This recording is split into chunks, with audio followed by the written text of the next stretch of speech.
রোজা হলো আমার জন্য, আর রোজাদারের পুরস্কার আমি আল্লাহ নিজে দেব। আস-সাওমু লি ওয়া আনা আজসি বিহি। আল্লাহ কয় রোজা আমার জন্য, আর রোজার পুরস্কার আমি আল্লাহ নিজে দেব। সুবহানাল্লাহ বলেন না। প্রত্যেকটা আমলের নেকি ফেরেশতারা লিপিবদ্ধ করেন, ফেরেশতাদের মাধ্যম দিয়ে নেকি লিপিবদ্ধ করা হয়, কিন্তু একমাত্র রোজার নেকি আল্লাহ পাক নিজে দিবেন। এবার প্রশ্ন হলো, আল্লাহ কি নেকি দিবেন? আল্লাহ কি ফজিলত দিবেন? আল্লাহ আমাদের কি পুরস্কার দিবেন? আমরা জানি কোন মেম্বার যদি কোনো উপঢৌকন দেয়, সামান্য পরিমাণ, চেয়ারম্যান দিলে একটু বেশি দেয়, উপজেলা চেয়ারম্যান যদি দেয় তার চাইতে একটু বেশি দেয়, এমপি যদি দেয় তার চাইতে একটু বেশি দেয়, আর স্বয়ং প্রধানমন্ত্রী যদি কাউকে কোনো উপঢৌকন দেয় সেটা সামান্য হয় না, অনেক বড় উপঢৌকন হয়, ঠিক কিনা?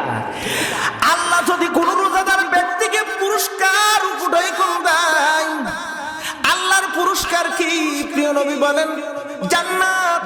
একটা জান্নাত রোজাদারদের জন্য নির্দিষ্ট করা হয়েছে, জান্নাতের নাম হলো জান্নাতুর রায়্যান। এই জান্নাতের ভিতরে কেবলমাত্র শুধুমাত্র একমাত্র রোজাদার ব্যক্তিদের জন্য নির্দিষ্ট করা হয়েছে। এই জান্নাতের ভিতরে শুধু রোজাদাররা যাবে। জোরে কন্যা একটু সুবহানাল্লাহ। এর মধ্যে রমজান একটি গুরুত্বপূর্ণ ইবাদত। রমজান একটি গুরুত্বপূর্ণ একটা ইবাদত, যে ইবাদতটা সব সময় আসে না, সব মাসে আসে না, বছরে একবার, একটি মাস। আল্লাহ সুবহানাহু ওয়া তাআলা এই ব্যাপারে বললেন, হে বিশ্বাসীগণ, তোমাদের উপরে রমজানের সিয়াম ফরজ করে দিলাম, বাধ্যতামূলক করে দিলাম। শুধু তোমাদের উপরেই নয়, বরং তোমাদের ইতিপূর্বে যে সমস্ত নবী রাসূলগণ এসেছিল, প্রত্যেক নবী রাসূলগণ তার উম্মতের মাঝে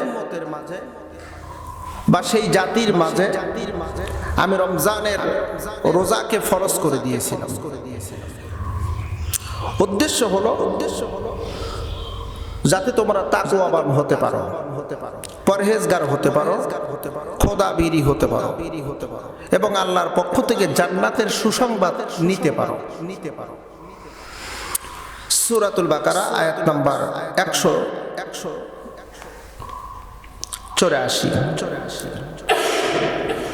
ছোট্ট একটি আয়াত, এক আয়াত দ্বারা রমজানের 30টি রোজাকে আল্লাহ পাক ফরজ করে দিলেন। রমজানের গুরুত্ব সম্পর্কে আমরা অনেক ওয়াজ নসিহত শুনেছি।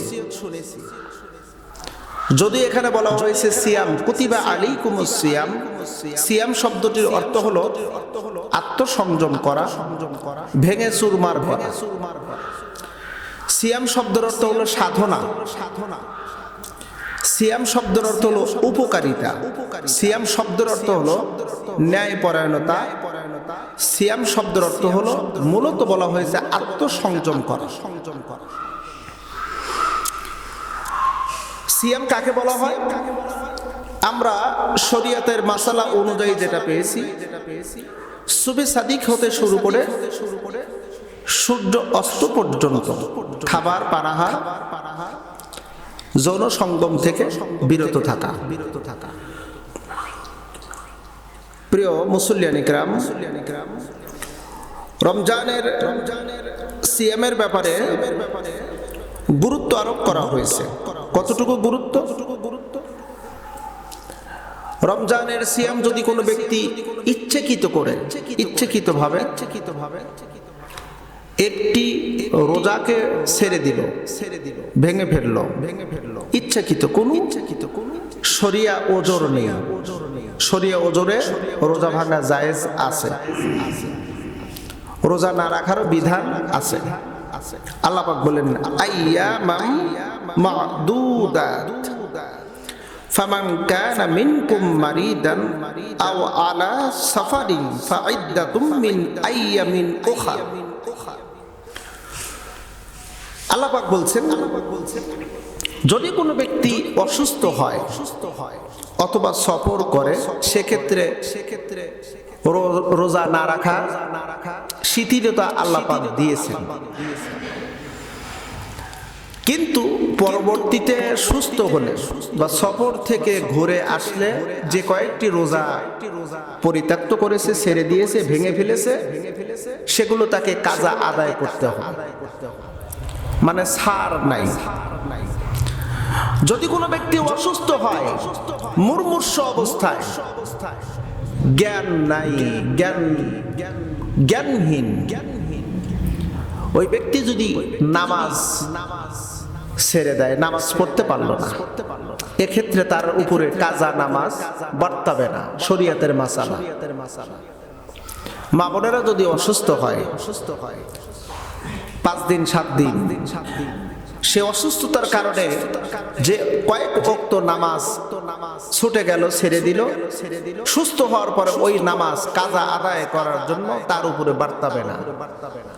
কিন্তু রমজানের সিয়াম এত বড় গুরুত্বপূর্ণ যে আপনি অসুস্থ হয়েছেন, মুমূর্ষু অবস্থা, আপনি রোজা রাখতে পারলেন না, সফরে গেছেন, রোজা রাখা আপনার জন্য খুবই কঠিন, রোজা ভেঙে ফেলেন, অসুস্থ, রোজা ভেঙে ফেলেন। যদি সুস্থ হন তাহলে আপনাকে যে কয়েকটা রোজা ভেঙে গেছে সেই কয়েকটা রোজা আপনাকে রাখতে হবে। সফরে গেলে যে কটা ভেঙেছে, মুকিম অর্থাৎ বাড়িতে ফেরত আসার পরে সে কয়েকটা রোজা আপনাকে রাখতে হবে। রোজার গুরুত্বটা কত বড়! এরপরেও আল্লাহ পাক সুবহানাহু ওয়া তাআলা বলছেন, শাহরু রমাদানাল্লাযী উনসিলা ফীহিল কুরআনু হুদাল লিন্নাসি ওয়া বায়্যিনাতিন মিনাল হুদা ওয়াল ফুরকান ফামান শাহিদা মিনকুমুশ শাহরা فليصمه ومن كان مريضا أو على سفر فعدة من أيام أخر। আল্লাহ পাক রব্বুল আলামিন বলেন, বান্দারা তুমি যদি অসুস্থ হও অথবা যদি সফর অবস্থায় থাকো, রোজা না রাখার শিথিলতা আছে, কিন্তু পরবর্তীতে তোমাকে অবশ্যই সেই রোজাগুলো পরিপূর্ণ তোমাকে করতে হবে। আর এর পূর্বে রাতে আল্লাহ পাক বললেন, ও বান্দা তুমি যদি একেবারেই অসুস্থ হও, তোমার রোজা কাজা আদায় করা সম্ভব নয়, তাহলে সেক্ষেত্রে ওই রোজার কাফারা অনুযায়ী মিসকিনদেরকে খাবার খাওয়াও। আল্লাহ পাক বললেন, وعلى الذين يطيقونه فدية طعام مسكين। ফিদিয়া দাও, মিসকিনদেরকে খাবার খাওয়াও। অন্য বর্ণনা আসছে খাবারের পরিবর্তে কাপড় দিয়ে দাও। বর্ণনা হলো একটা রোজার পরিবর্তে কয়েকজন মিসকিনকে খাবার খাওয়াতে হবে, রোজা রাখার সুযোগ আর হবে না, আর সুস্থ হওয়ার সম্ভাবনাও নাই। তাহলে সেক্ষেত্রে কয়েকজন মিসকিনকে খাবার খাওয়াইলে এই রোজার হক আমার আদায় হবে। একটা রোজার পরিবর্তে 2 জন করে মিসকিন, কয়জন মিসকিন? 2 জন। একটা রোজার পরিবর্তে 2 জন করে মিসকিনকে খাবার খাওয়াতে হবে, বা 2 জন মিসকিনকে মধ্যম কাপড় উপহার দিতে হবে। উপটই কোন দিলের রোজার কাফারা হয়ে যাবে। আর যদি কোনো ব্যক্তি ইচ্ছাকৃতভাবে একটা রোজা ভেঙে ফেলে, একটা রোজা যদি ছেড়ে দেয়, এর কাফারা হলো তাকে লাগাতার 60টা রোজা রাখতে হবে। লাগাতার 60টা। জোরবন কয়টা?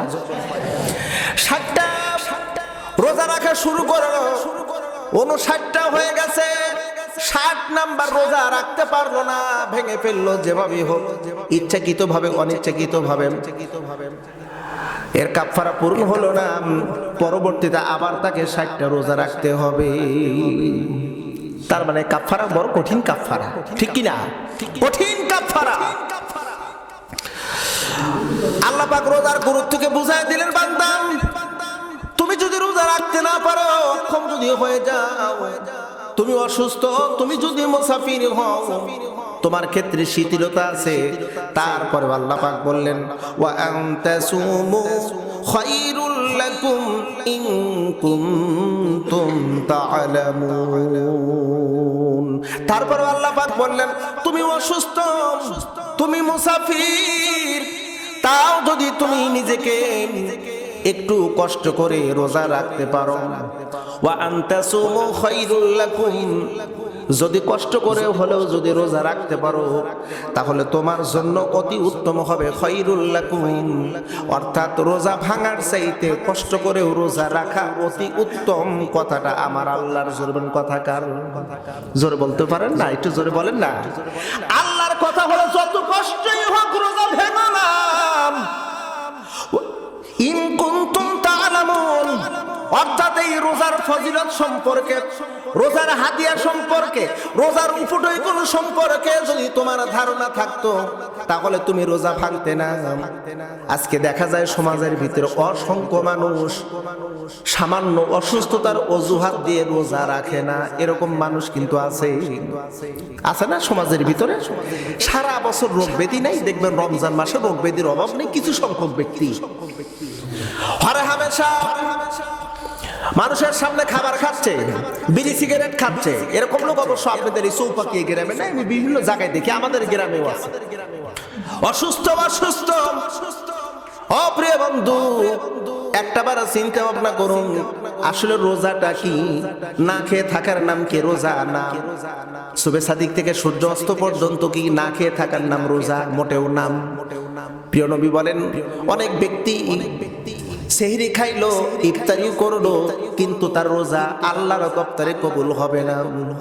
প্রশ্ন করা হলো ইয়া রাসূলুল্লাহ কারণ কি? কি জন্য? আল্লাহ নবী বললেন কারণ একটাই, সে রোজা বোঝে নাই, রোজার হাকিকাত কি সে তাও জানে না।